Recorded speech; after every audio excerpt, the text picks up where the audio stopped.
things, always looking for new things. I'm always thinking, like, I feel sometimes like Nancy Drew. She opens up a trap door. What's in here? Maybe something good's here. Let me look around. So I'm always looking for new, exciting things and interesting people and places to go, people to see. Welcome to the Art of Aliveness. Let your spirit soar. Creativity at any age. Discover your fountain of youth. And it is Mother's Day, and I am thrilled and honored to be here with my dear friend, Carol Trust. And I have invited Carol, and I'm so grateful, Carol, that you would be here. All of our listeners and viewers, please celebrate Carol. It's Mother's Day, and she's a mom and a grandmom, and she's here with us to share about her perspective and her experience as an artist, as a visual artist, as a mentor, as a dancer, and as a source of introduction. Carol had a brilliant and gifted career in the area of social work. And she was the executive director of the, and I'm going to read it because I want to be accurate, the executive director of the National Association of Social Workers of Massachusetts. And I did a little bit of research. It was the second largest chapter in the entire United States. And that's what Carol was accountable for many, many years, having raised over millions of dollars. She's a gifted fundraiser. She's an organizer. Her heart and soul and passion have been as an advocate for children. And somewhere in the mix of all of this, she actively engaged in the arts, which I didn't know until recently. And so, Carol, I want to start with, what is it at this point in your life that matters most to you?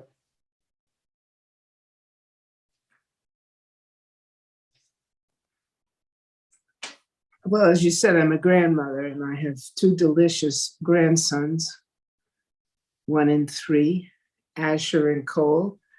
And one of my priorities is to have tons of fun with them, see them a lot, laugh a lot, and encourage whatever their heart desire, whatever they go to. Grandma, Cece, they call me Cece. Let's do this.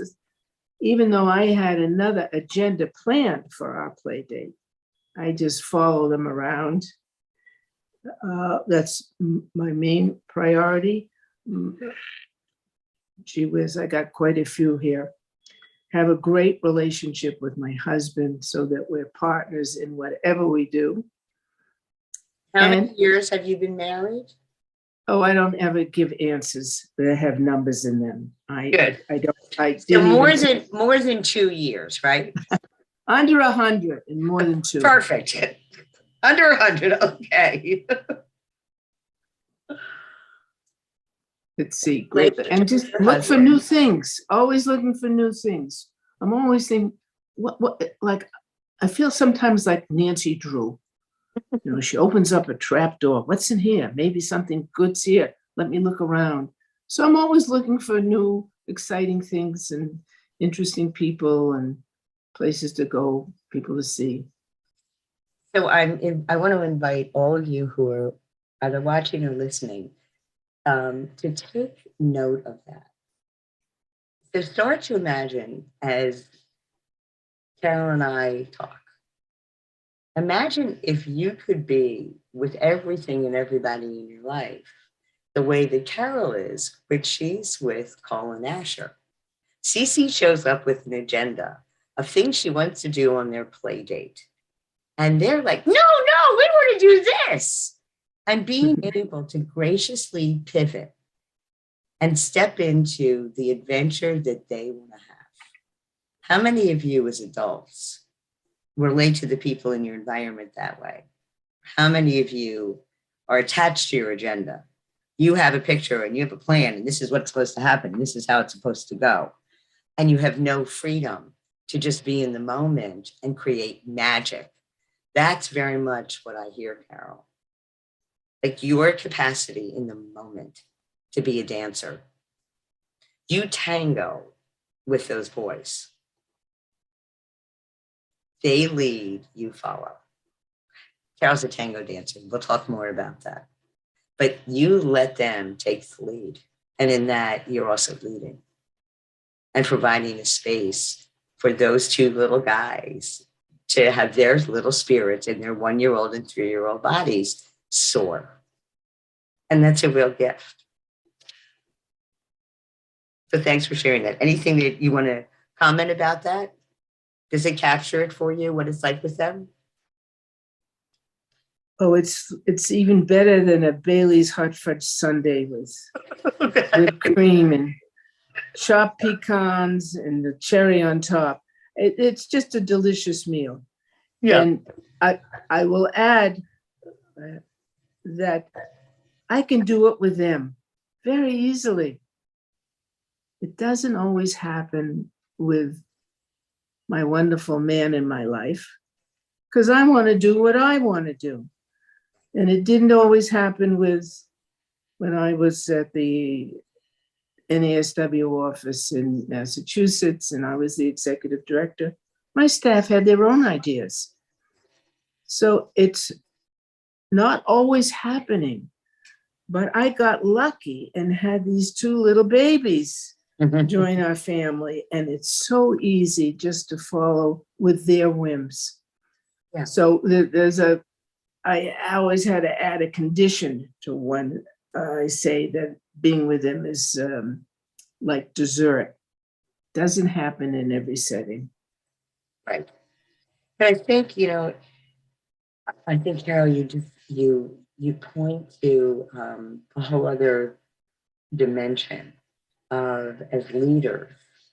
How do we create environments of easy with dessert? It's easy when you've got like these yummy little munchkins. And I appreciate, as an executive director of a renowned national organization where other people have creative ideas. And how do we foster that in other people in the same kind of spirit that we do with kids, because you've been an educator and that's your background, you know the importance of it. How to bring that creativity as a leader within organizations so people are seen and heard and appreciated, and yet there are larger outcomes when we're in organizations. It's really a whole other conversation around the integration of creativity and in today's world, how corporations are navigating those waters. So I appreciate you sharing that piece. What I wanted to ask you, and Carol and I had talked about this. So I'm in the Boston area. Carol grew up in New Hampshire. And I said, well, I've known you as a tango dancer.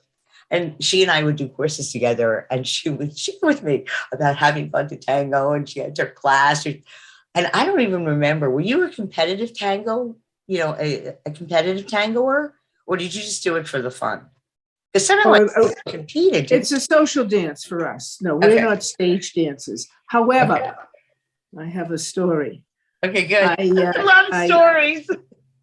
I was so excited at the beginning when I started dancing, and I loved the music. And I know. When did you start doing tango? This is what Carol and I were talking about. Because I've known Carol for a number of years. I mean, it's amazing. We've known each other. Oh my goodness, we've known each other over 20 years. And I think. And I told you before, I don't give numbers. I don't give answers that have numbers. Delete. We've known each other. Let's say I was over 2 and under 100. We've known each other under 100 years, but over 2 years. Okay. So you asked if I'm competitive. I got very excited about this new area that I was in, and I was an mature adult. And I signed up for a tango concert that was international tango competition in New York City, and they had amateur categories. And my husband went along reluctantly, And we were in the category, I think, for the seniors. We had to do a few dances. And he says, we should have come. Look at these people are all dressed up. They got the right outfits. Look at the shoes. Yeah, they know what they're doing. So we did our dance. We came in fourth. Wow. But before you quell, there were only 4 couples. So when you asked me if I did it professionally, I did it for fun. That's great. I think one of the things too for everybody, I hope that you're getting the sense already when I say like the art of aliveness. What are the habits? What's the mindset? And Carol, as long for the 2 days that I've known you, fun and joy have always been something that's important to you. And then having a mindset and practices and a relationship to things like, okay, so Anne, yeah, we won. Well, there were only 4 couples. And to me, it's like, yeah, but you still won. You got 4th place. I mean, I don't care how many people there were. That's very cool. And that the intention was about joy and fun and going and giving it a shot, giving it a whirl. So I think that that's something that's part of just how you are in relationship to things in life. Yeah. How do it's the expression of turning lemons into lemonade. How do you take anything that's happening and you've had a full, rich life with pain and sorrow and grief and loss and joy and the full spectrum. And still you look for the fun and the joy. And yeah, well, we competed. Hey, we went for it. Yeah, yes, that was a great adventure. So I think that's really worth noting about how you approach things. Something that I asked you again was, how did you start? Because again, I've always known you and I've always associated, and I've always had a vision of you, and I've never seen you I think maybe I've seen you in costume once, but every time I would watch Dancing with the Stars and they would do tango, I envisioned you. I did. I would just think, wow, I wonder if this what tango looks like. Wow, tango's not really easy. So how did you start? Because not everybody would gravitate to tango. Yeah. And then there's all different kinds of tango. So what kind did you do and how did you gravitate to tango? I think you've shared with me. There's like street tango and Argentinian tango. So I don't have really a lot of distinction around it. So could you share that with us? Surely. I actually don't know the origins. I believe I heard some music on the radio once, and I was just drawn to it. Sometimes you walk by a street with a lot of restaurants, right? And you don't pay much attention, but then you get an aroma from one of the restaurants, and it takes you. You want to go into that one. I always was doing a lot of athletic things, not competitively, but just for fun. And previous to my interest in tango, I had started ice skate racing. And the origins of that. Will you let us know what the origin was that got you to ice skate racing? Well, when, it's hard to really pinpoint it, Anne. I just was always looking for things. What's that? Oh, I like that. I think I saw an Olympics, watching an Olympics, and I saw the speed skating, the long distance speed skating. And I thought, wow, that is so beautiful. When those competitors go around the loop, and there's such elegance and the sway of the body. And I think that I said, I'm not doing any sports. I was kind of lazy sport-wise after I had my child. And I said, that looks interesting. So I looked up, where is it in Boston? At the Boston ice skating rink. Ice time was 6 a.m, Saturday and Sunday. I called up and they said, come down and see. I said, I don't have any skates. Well, rent a pair of skates. And I went in and I saw these guys and even young people going around the loop. I was mesmerized. And I said, I wonder if I could ever do that. Now, some of it is to get attention. Okay. I'm busted on that one. I like a lot of attention, and I like a lot of challenge. I rented skates. I started showing up 6 a.m, Saturday and Sunday. And because I was a beginner, they put me in the inner circle where the little kids were learning. And the pre-Olympians were going around the big rink, and I was stumbling on these 6-year-olds, 10-year-olds. And I never got out of the inner circle. I just couldn't do it. So I did give it up eventually. And so I was looking for something else. And I just heard this music on the radio. And I said, let me go find out about that. So at the base of all this mishigas, or searching, I don't know what it is. There's just something in me that was always saying, well, what's next? Yeah. Nancy Drew, look under the stairs, see if it's there. And I got my husband to go to the first class, and I was hooked. I think it's the music, but it's also being in the embrace. The embrace is wonderful. Can you imagine dancing with strangers? They're embracing you, and it's okay.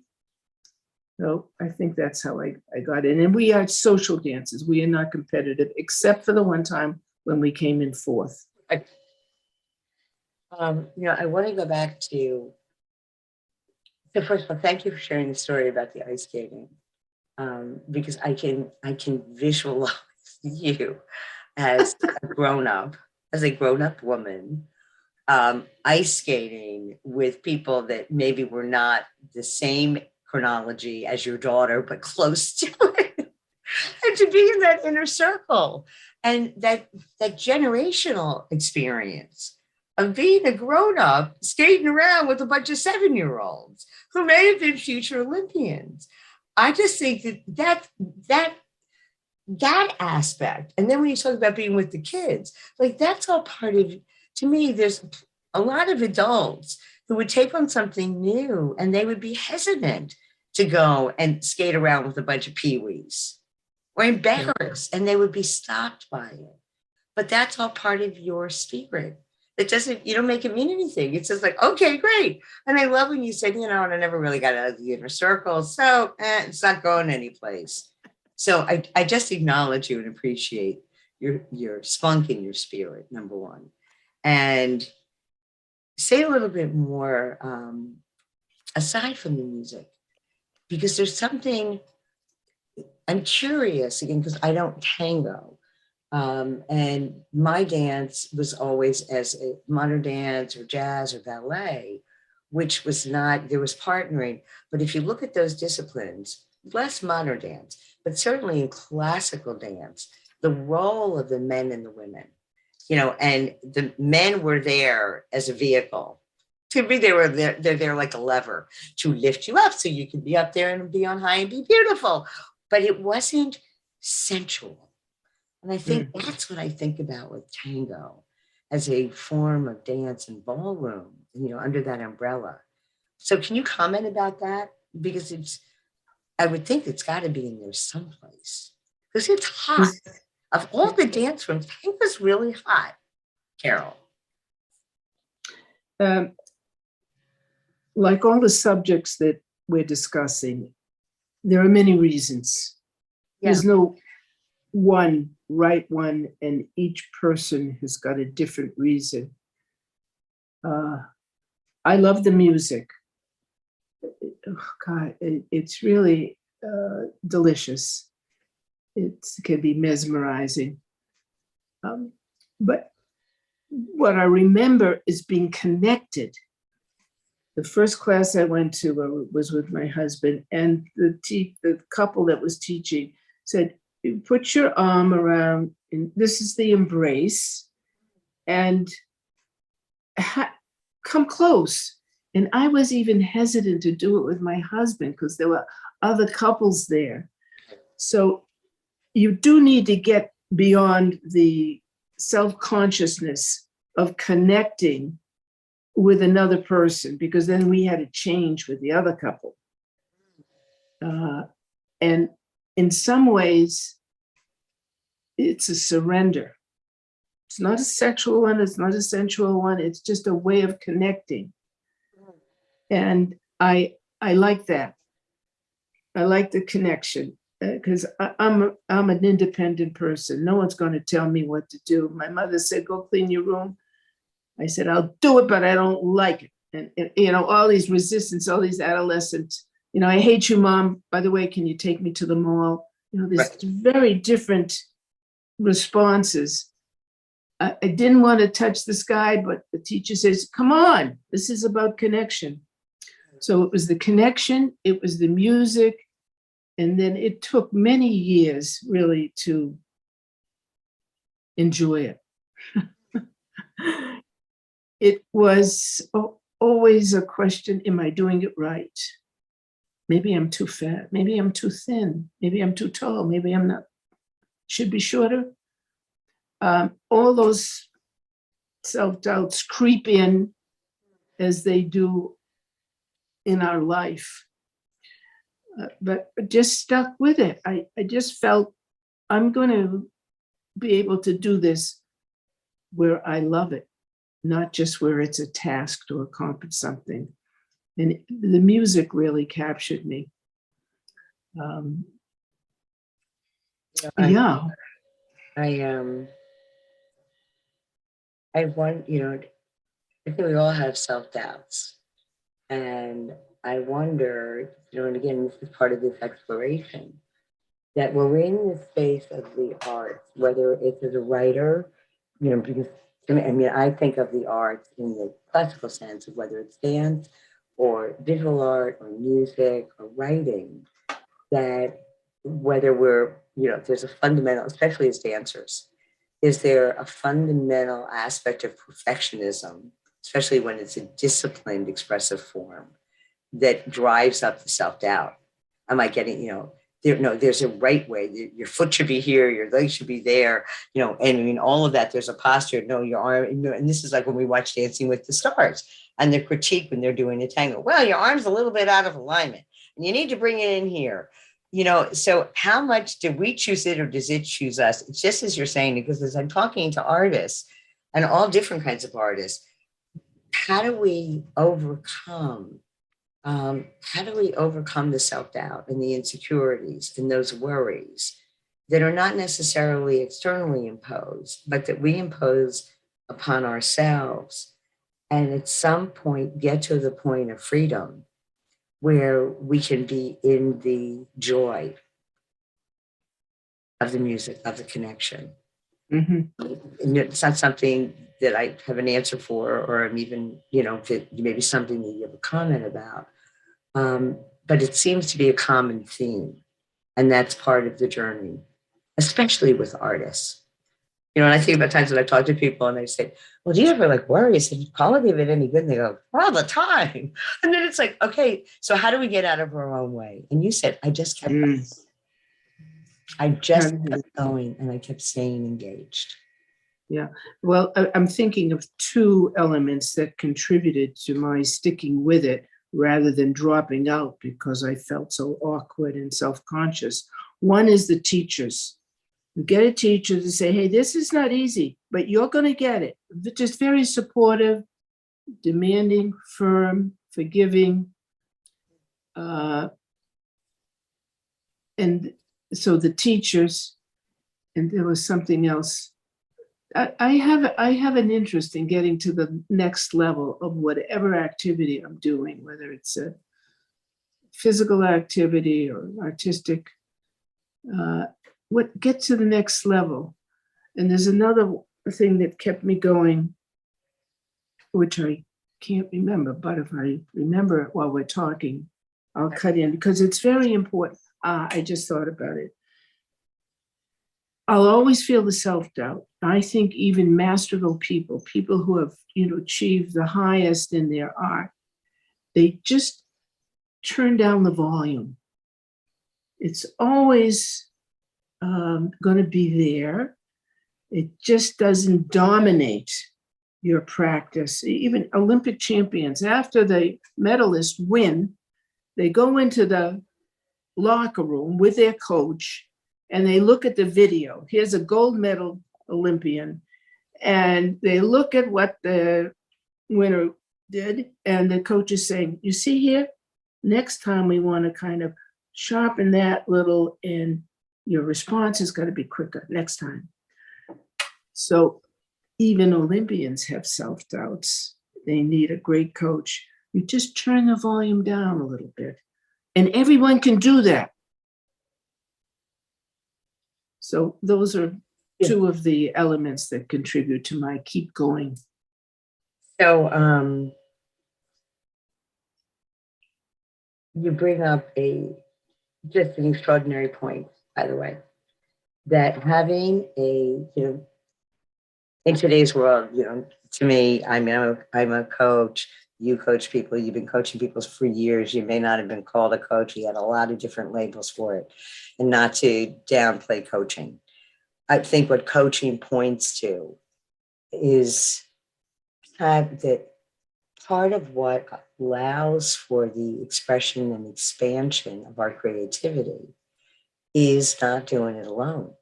And a lot of artists isolate. Yeah. At some point, and I think that that's all, how much of that is what comes with that territory. So this is really the inquiry, because what is it to be a great apprentice?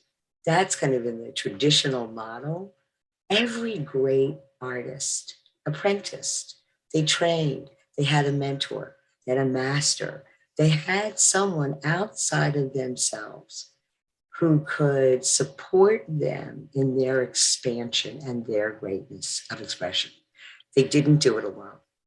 And you're the first person, that I've interviewed who's pointed to, you don't want to do this alone.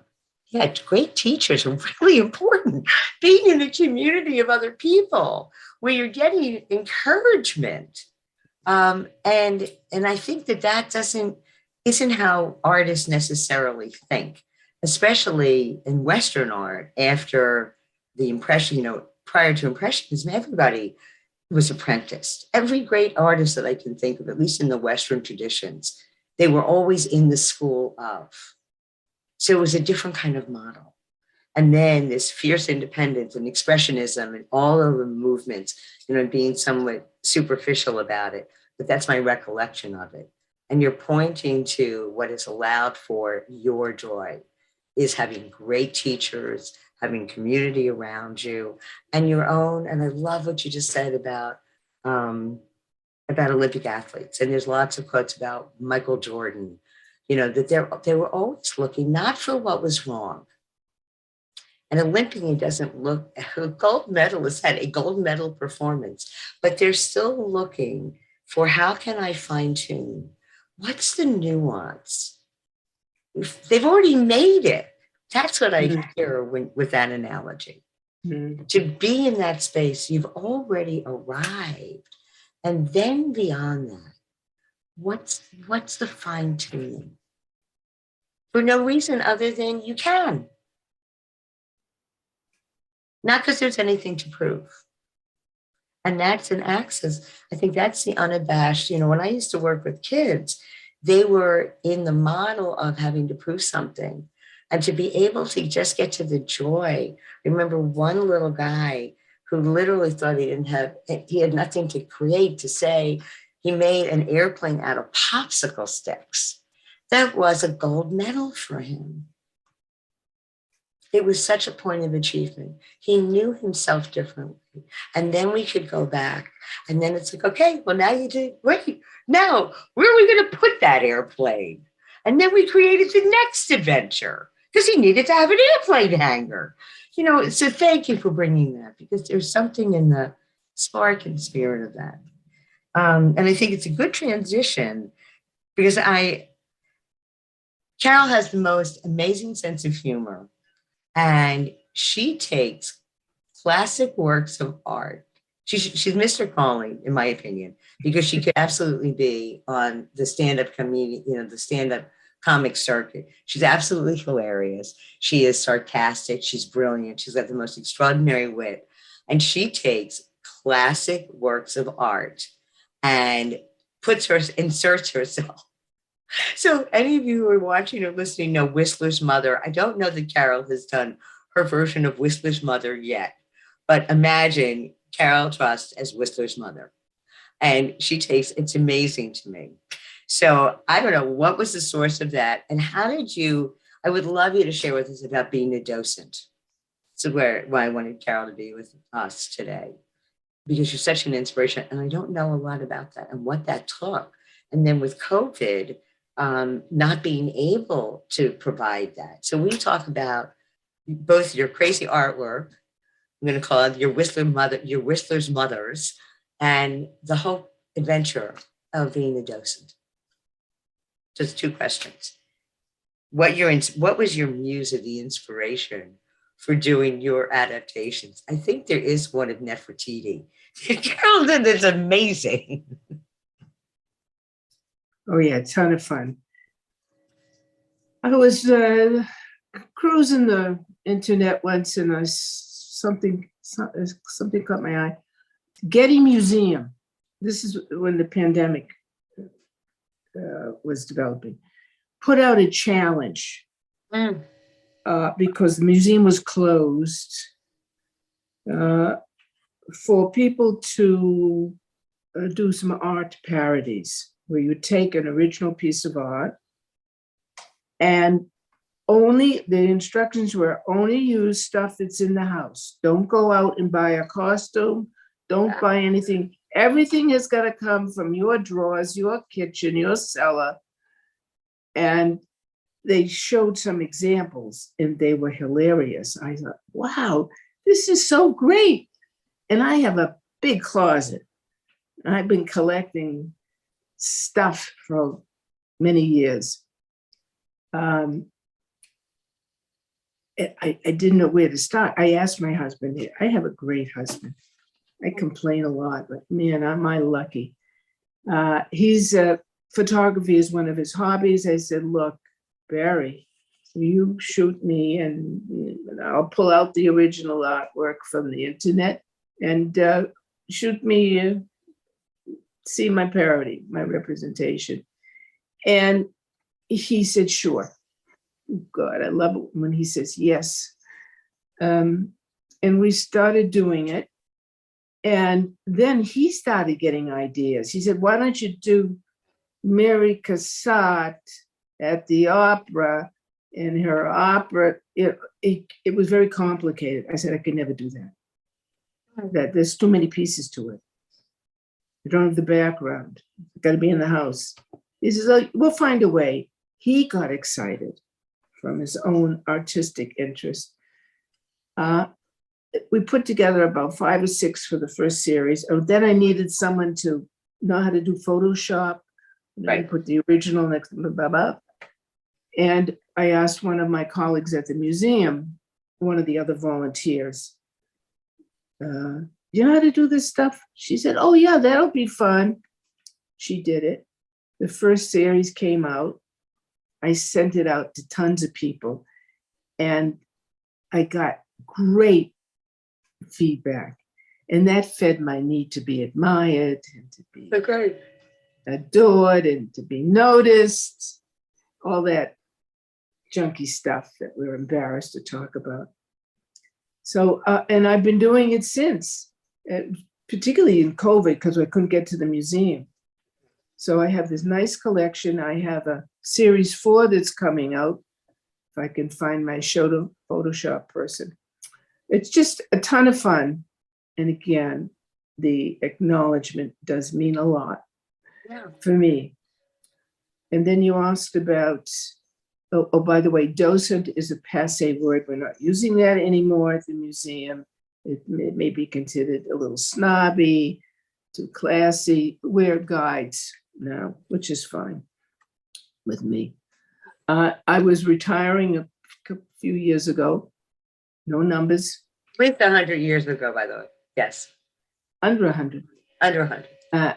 And I said, what am I going to do? What am I going to do? And I always liked going to museums. I used to hang out there. I liked the food in the cafeteria. I thought I'd meet some guys. This is when I was single. And it was a beautiful place to be.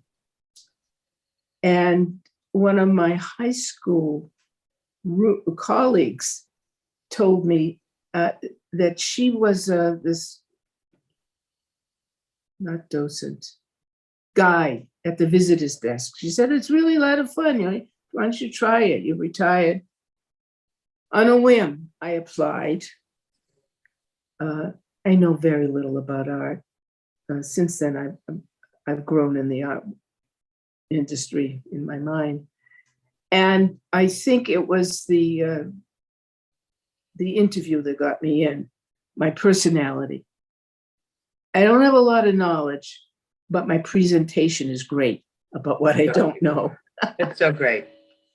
So they accepted me, and then we had a lot of training, terrific training. And this is pre-COVID, and we were assigned routes to the Asia, to the modern, to the contemporary, and I just got into it. It just brought me in, like the tango, like the speed skating. And I thought, this is going to be more long living. And I became a fun guide to the people who were in my groups. And I'm still doing it. That's on my free time. I look at art. There you go, Ian. Thank you, by the way. And Carol, thank you that you do that. And it's something, again, for our viewers and our listeners, given my background in art history, Carol is an inspiration to me. And that's very much the intention of this podcast and why be together. Because I've never even considered it. So I just never considered it. And I listened to Carol and how much fun she has. And, and she was sharing with me that when she's at the museum, she'll say, come over, come talk to me. Here, come on, do you have a question? If you don't, I'll make one up. Come on, let me show you around. Given how stodgy people can be in a museum environment, that you bring the love and the joy. And, we're both in Boston. The Boston Museum of Fine Arts, to me, is so leading edge. And some of the shows that they're having and what they're doing, we're very fortunate. And our community is very fortunate, Carol, to have you. Yeah, and I just thought of something else listening to what you say. Yes. A lot of voices go on in my head as everybody has this committee meeting up there in the head that says, oh, you're too fat, you're too thin, you can't do that. When I'm at the visitor's desk, greeting people, telling them where to go,